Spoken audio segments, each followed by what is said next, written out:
नमस्कार बच्चों, मैं डॉक्टर पूनम जोशी, सह आचार्य संगीत वाद्य। आज हम जिस विषय पर चर्चा करेंगे वो है पंडित वेंकटमुखी के 72 थाट और पंडित भातखंडे जी के 32 थाट की रचना। बच्चों, जैसा कि आप जानते हैं कि नाद से श्रुति, श्रुति से स्वर, स्वर से सप्तक और सप्तक के 12 स्वरों से जो है थाट की उत्पत्ति हुई है। थाट जो है, जैसा कि हम जानते हैं कि इनमें थाट की विशेषता रहती है कि थाट का संपूर्ण होना आवश्यक है और इसमें स्वर जो हैं वो क्रमानुसार होते हैं। और थाट चूँकि गाने बजाने की चीज़ नहीं है, थाट गाया नहीं जाता, राग गाया जाता है, इसलिए थाट में जो है रंजकता का होना अनिवार्य नहीं है। हम ये जानते हैं कि मनुष्यों में वर्गीकरण अधिक ये प्रवृत्ति जो है ये स्वाभाविक रूप से होती है। तो इसी गुण के कारण संगीत में भी हम देखते हैं कि कई वर्गीकरण जो हैं और उसके अनेक सिद्धांत जो हैं वो उनका जन्म हुआ और उनका ह्रास हो गया। तो इसमें हम देखते हैं कि थाट वर्गीकरण भी एक प्रमुख माना जाता है और वर्तमान समय की जो है वो थाट राग पद्धति जो है वो प्रचलित है।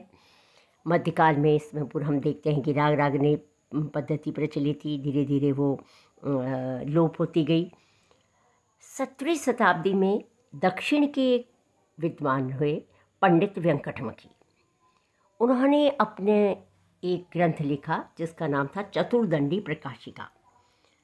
इसमें उन्होंने गणित के आधार पर यह सिद्ध किया कि एक सप्तक में जो अधिक से अधिक जो है 72 थाट एक सप्तक से उत्पन्न हो सकते हैं। अब इसको सिद्ध करने के लिए कि यह किस प्रकार संभव है, उन्होंने ये बताया कि देखिए, एक सप्तक में कोमल व विकृत जो है कोमल व तीव्र कुल मिलाकर 12 स्वर होते हैं। शुद्ध विकृत मिला के 12 स्वर होते हैं। जैसे किस प्रकार, सा रे कोमल रे शुद्ध, गा कोमल गा शुद्ध, मा शुद्ध मा तीव्र, पा धा कोमल धा शुद्ध, नी कोमल और नी शुद्ध। इस प्रकार ये 12 स्वर होते हैं।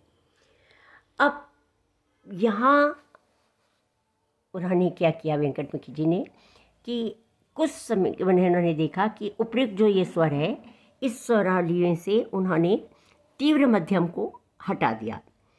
अब चूँकि तीव्र मध्यम हटा तो 11 स्वर ही रह गए, इसलिए यहाँ पर उन्होंने तार सा जो है जोड़ दिया। तो इस तरह से फिर जो है 12 स्वर हो गए। अब वो 12 स्वर किस प्रकार बने, सा कोमल रे शुद्ध रे कोमल गा शुद्ध गा मा पा। अब मध्यम जो है वो शुद्ध मध्यम है, प ध कोमल ध शुद्ध, नी कोमल नी शुद्ध और तारसा। तो इस प्रकार ये 12 स्वर बने। अब इस स्वर समुदाय को 2 भागों में विभक्त कर दिया, तो जो कि वो 6 स्वर अलग अलग हो गए। तो अब पहला जो 6 स्वर आए वो आए सा रे कोमल रे शुद्ध, गा कोमल गा शुद्ध और मा। तो ये इसको कहा गया पूर्वार्ध। इसी तरह से जो बाकी के स्वर बचे वो उत्तरार्ध कहलाए, जिसमें स्वरावली क्या बनी, पा कोमल धा शुद्ध धा कोमल नी शुद्ध नी और सा। तो इस प्रकार ये 12 स्वरों के 2 टुकड़े किए। एक भाग को 6 जो स्वर आए उनको पूर्वार्ध कहा गया और बाकी के बचे हुए 6 स्वरों को उत्तरार्ध कहा गया। अब पूर्वार्ध के जो ये 6 स्वर हैं, इनमें से ही 4 स्वरों की जोड़ियां बनाई और जिसमें ये शर्त रख ली कि प्रथम और अंतिम स्वर जो है वो अनिवार्य रूप से रहेगा। अब जैसे पूर्वार्ध में का जो स्वरवली थी, सा रे कोमल रे शुद्ध, गा कोमल गा शुद्ध और माँ। अब इसमें से 4 स्वरों के जब जोड़ी बनाई तो अनिवार्य, जैसे उन्होंने कहा कि प्रथम और अंतिम स्वर अनिवार्य रूप से रहेगा, तो यानी सा और म। इसी तरह उत्तरार्ध में भी रखा कि उसमें भी 4-4 स्वरों की जोड़ियां बनाई, और उसमें से पूर्वार्ध की भांति प्रथम और अंतिम स्वर को अनिवार्य कर दिया, यानी उसमें उत्तरार्ध में प और सा इस तरह से अनिवार्य हो गए। अब पूर्वार्ध की प्रत्येक जोड़ी के साथ उत्तरार्ध की प्रत्येक जोड़ी को मिला दिया गया, तो इस प्रकार 6 गुणा 6 बराबर 36 जो है वो थाटों की रचना संभव हुई। तो अब पूर्व मेलार्ध जो बना वो किस तरह का बना, देखिए कि सा रे कोमल रे शुद्ध म। फिर दूसरा बना सा, ये इसकी 6 जो बनी, जैसे सा बनी, पहली जोड़ी बनी सा रे कोमल रे शुद्ध म। दूसरी जोड़ी बनी सा रे कोमल ग कोमल म। तीसरी जोड़ी में सा रे कोमल ग शुद्ध और म। चौथी जोड़ी में सा फिर रे शुद्ध ग कोमल और म। पांचवी जोड़ी में चारों स्वर शुद्ध, सा रे भी शुद्ध ग भी शुद्ध और म। और छठी जोड़ी में सा कोमल ग शुद्ध ग और म। तो इस प्रकार से ये 6 जोड़ियां जो हैं ये बनी। अब इसी तरह उत्तर मेलार्ध में भी 6 जोड़ियां बन गई, प कोमल ध शुद्ध ध और सा। प दूसरी जोड़ी बनी प कोमल ध कोमल नी और सा। तीसरी जोड़ी बनी प कोमल ध शुद्ध नी और सा। चौथी जोड़ी बनी प शुद्ध ध कोमल नी और सा। पांचवी जोड़ी बनी प ध भी शुद्ध नी भी शुद्ध और सा, यानी इसमें चारों स्वर शुद्ध। फिर छठी जोड़ी बनी प नी कोमल और नी शुद्ध और सा। तो इस प्रकार ये 6 जोड़ियां जो हैं ये बनी। अब इन 6 जोड़ियों में जैसे अब पहला जो पूर्व मेलार्ध की जो पहली जोड़ी है, जैसे यानी सा जिसमें रे कोमल है, यानी रे के दोनों रूप हैं, रे कोमल और रे शुद्ध और माँ। अब इसके साथ उत्तर मेलार्ध की जो 6 जोड़ियां हैं इनको मिला दिया, यानी पहली जोड़ी में पूर्व मेलार्ध में सा रे कोमल रे शुद्ध माँ ये 6 बार आया, और लेकिन उत्तर मेलार्ध जो है वो क्रमशः बदलता गया। इसी तरह से फिर पूर्व मेलार्ध की दूसरी जोड़ी के साथ उत्तर मेलार्ध की 6 जोड़ी को मिलाया। फिर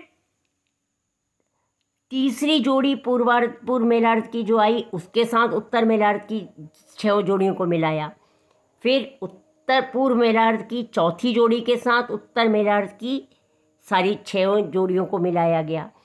फिर इसी तरह से पूर्व मेलार्ध की 5वीं जोड़ी के साथ और छठी जोड़ी के साथ भी क्रमशः उत्तर मेलार्ध की 6 जोड़ियों को मिलाया गया। तो इस प्रकार जब पूर्व मेलार्ध और उत्तर मेलार्ध की क्रमशः एक एक जोड़ी को एक दूसरे से पूरी जोड़ी से मिलाया गया, तो 6 गुणा 6 बराबर 36 थाट जो है उसकी रचना बनी।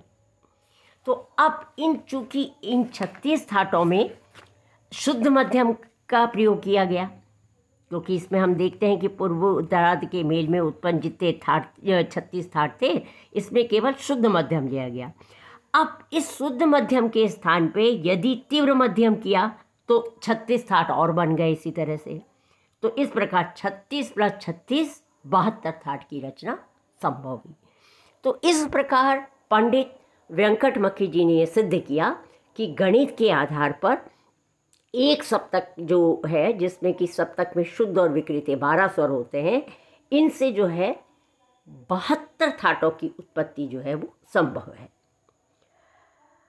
अब ये तो दाक्षिणात्य विद्वान थे पंडित वेंकटमखी जी। अब चूँकि उत्तर भारतीय संगीत में थोड़ा सा हमारा मतभेद इसलिए मिलता है कि हमारे जब हम देखते हैं कि आधुनिक काल के जो प्रसिद्ध विद्वान संगीताचार्य पंडित विष्णु नारायण भातखंडे जी थे, इन्होंने इसमें जब अध्ययन किया और उन्होंने ये देखा, उन्होंने कहा कि हमारे उत्तर भारत में संगीत के हिसाब से जो ये सप्तक के जो इन्होंने दो भाग किए वो तो इसी तरीके से उन्होंने भी किए, लेकिन उन्होंने कहा इन जोड़ियों में से जैसे 6 स्वरों की जो जोड़ियाँ बनी तो उसमें से उन्होंने पहली और अंतिम जोड़ी जिसमें एक स्वर के 2 रूप शामिल थे, यानी पहली जोड़ी में सा, उसके बाद कोमल रे, शुद्ध रे और माँ, और इसी तरह से उसकी छठी जोड़ी में आता था सा, कोमल गा, शुद्ध गा और माँ। तो ये दोनों जोड़ियों को उन्होंने हटा दिया। तो अब इनके हटाने के कारण सिर्फ वो 4 जोड़ियाँ बची रह गईं। अब उन 4 जोड़ियों को क्रमशः मतलब पूर्व में मेलार्ध की जैसे जैसे पूर्व में इन्होंने किया वेंकटमक्खी जी ने, उसी तरह भातखंडे जी ने भी उसी तरह प्रत्येक जोड़ी को पूर्वार्ध की, प्रत्येक जोड़ी को उत्तर मेलार्ध की जोड़ी से मिलाया। तो 4 गुना 4 बराबर 4 गुना 4 बना 16। तो इस प्रकार 16 थाट की उत्पत्ति हुई। और इन 16 जो थाट बने इसमें उन्होंने तीव्र मध्यम को प्रयोग किया। तो इस प्रकार तीव्र मध्यम से जो है 16 थाट की रचना हुई। अब तीव्र मध्यम के स्थान पर उनमें शुद्ध मध्यम लगा दिया गया, या शुद्ध मध्यम के स्थान पर तीव्र मध्यम कर दिया, तो उससे 16 अन्य थाट की रचना हुई।